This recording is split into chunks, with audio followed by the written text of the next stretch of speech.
Okay, let's do some more example problems, and this time we're really going to be focused on synthesis reactions mixed with a little bit of substitution.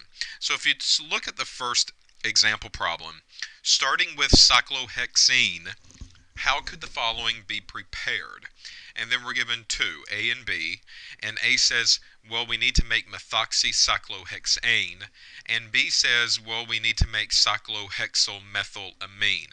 So before we really go through how on earth can we make these types of things, well, we need to make sure that we can understand how to draw the reagents and the products that we're looking at. If we can't draw the reagents and products, then we have a bigger problem, and we need to go back and we need to review some IUPAC nomenclature before we look at these types of questions. So again, it's all fundamentals and it's building up process. If you can't draw a structure, then you've got bigger problems than understanding substitution. So cyclohexene, well, cyclohex, well, that's a ring structure with 6 carbons, and this is an ene, so that means there's a double bond involved. So this is what we're starting with, and we want to know how on earth can we make methoxycyclohexane. So cyclohex is again a 6 carbon ring. This is an ane, so that's an alkane, all single bonds all the way around. And we have a methoxy group on this. It doesn't really matter where it's at. So OCH3 is methoxy. So we need to figure out what can we do, what can we add to go from this to this. And it might take more than one step. And if so, then that's fine. But the question is just asking us how can we go from point A to point B. Okay, well, substitution reactions always played off of a halogen. And if I look at this starting reagent, there are no halogens on that structure. I don't see chloro, I don't see bromo, I don't see iodo, I don't see fluoro, I don't see any halogen at all. So that's going to be a problem for me. In order for substitution to go forward, and that's what we've talked about this entire lecture series, I've got to have a halogen on the group.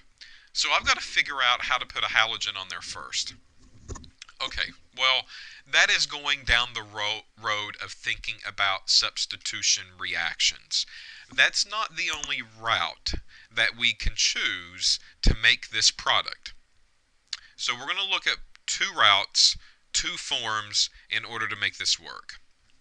Okay, well, let's start with the substitution section first. This is a double bond.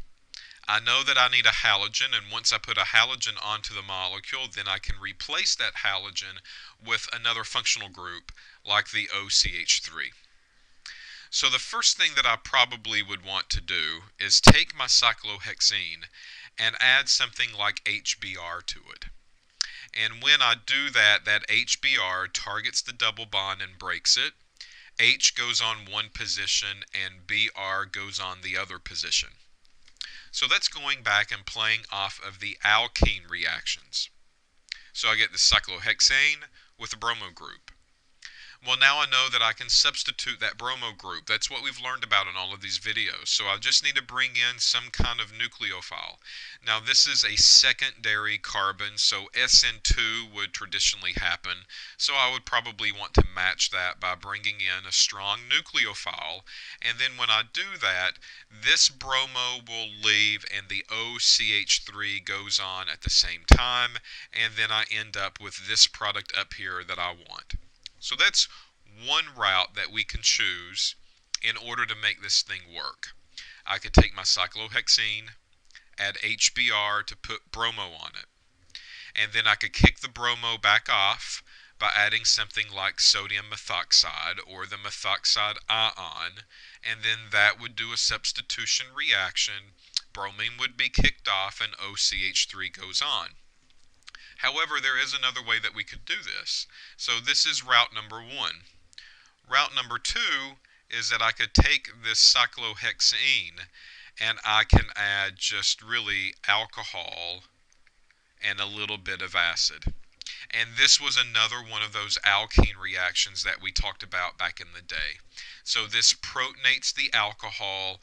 The whole O HCH3 goes onto the double bond, breaks it, and another methanol pulls the hydrogen off to end up with OCH3 in the end. So there's actually two routes here, two choices that you could have taken in order to get to this ending product. Either one of these would have been correct. Only on the test, if I ask for give me a substitution reaction that could make the following product, do you have to worry about choosing the right synthesis route? But the way that this question was stated, start with cyclohexene, how could you make the following? Well, you actually had two routes here. If you were clever, you could have went back and remembered the alkene reaction of an alcohol with a little bit of acid, and that basically put an ether group onto the organic for you.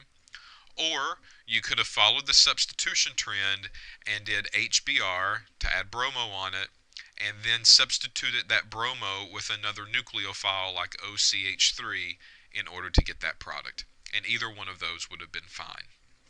For B, well, we're going to do the same thing.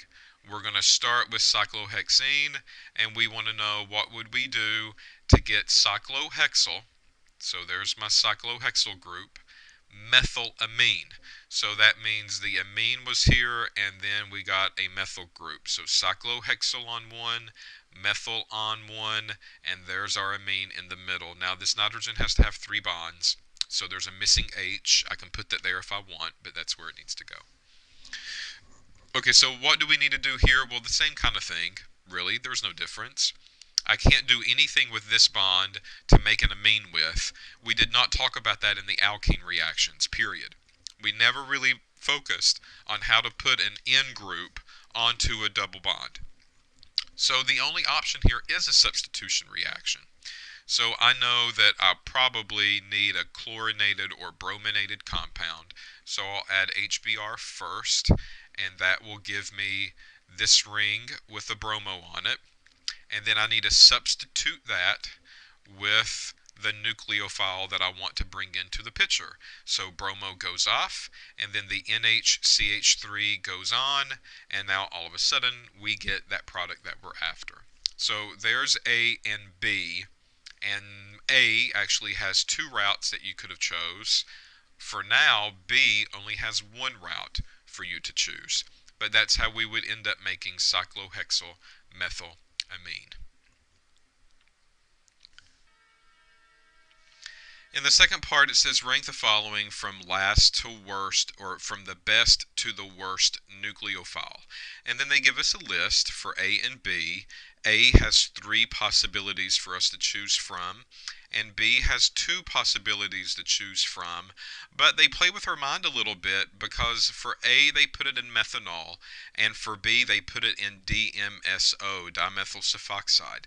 So again, we've got to look at our solvents that we put our nucleophiles in, because those have an effect on the type of nucleophilic strength that we're looking for that will determine the substitution reactions. So we have to understand that methanol is CH3OH, and this is a protic solvent, and protic solvents reverse the role of nucleophilicity. If I look at DMSO, this is an aprotic solvent. Right? It was one of those on the list that I told you should know what that abbreviation stands for, and that is classified as an aprotic solvent because there are no hydrogens attached to an oxygen or a nitrogen. Okay, so if we look at A, this is an aprotic solvent. So I'm just going to forget about the solvent that I put it in for a minute, and I'm just going to rank these 3 groups first without any other variable that we plug in.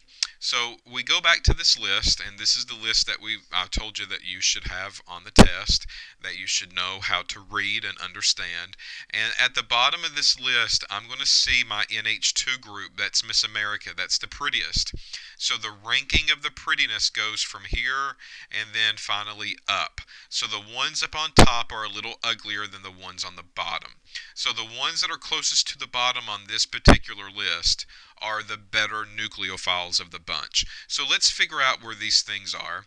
If I look at C double bond O O minus, well, that's probably going to be right in here. So C double bond O O minus. This has a methyl group on it, and you know what? This example had a methyl group on it right there. So they do perfectly match. It might not. That could be any kind of random alkyl group it wants to be, but that could be a CH2, CH3 there. But we would still look at this negative piece. That's what's really going to do the ranking here. So C double bond O O. And then we need to find maybe this S minus that carries with it some alkyl group. And here we see S minus that carries with it some alkyl group. So there's CH2, CH3. Again, another perfect match by coincidence. And then finally, here's an oxygen minus, and that carries with it some alkyl group. And if I look, here's some oxygen minus, and it carries with it some alkyl group right there. So this one's further down on the list. Therefore, this one's the prettiest. And then this is second on the list. And then this is third on the list, ugliest out of the three. Because this isn't a protic solvent, the solvent is actually going to attract the nucleophile a little bit more than the others. So really I'm going to have to reverse the roles. This one would end up being last.